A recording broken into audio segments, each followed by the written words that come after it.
Mesa resident Jane Kepsel is frustrated. Yeah, I'm concerned because I do have risk factors. Because she's been trying to get a COVID booster. I usually get my vaccines at CVS. But keeps hitting roadblocks. When I went online to make my appointment, it wouldn't let me make the COVID-19 vaccine appointment. And I went to a doctor and got a prescription and that didn't work. So what more can I do as a patient trying to take care of my health? The 64-year-old says she's taking a trip later this month and wants to be protected. But after the Food and Drug Administration recently announced new federal guidelines for COVID-19 vaccinations, things are in limbo. I'm really angry that this is happening to our healthcare system. It wasn't great to begin with and they're going to make it worse. Why does the federal government need to dictate to me whether or not I get it? It's all up in the air right now because we just don't know what the Advisory Committee for Immunization Practices and the CDC are going to decide. Arizona Public Health Association Executive Director Will Humble says that group, the ACIP, is looking at the FDA's tightened guidelines for several vaccines. So it's not just COVID-19 that's a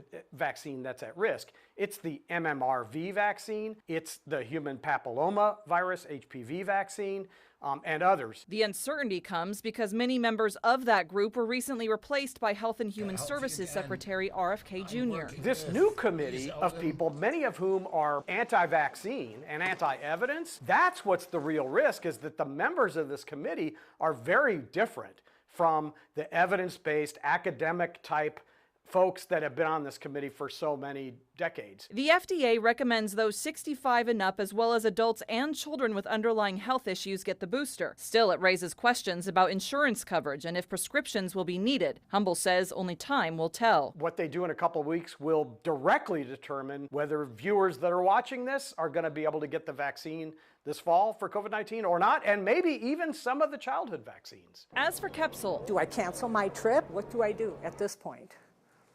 And there are no answers out there. She continues the hunt for a COVID booster and is hopeful clarity will come soon.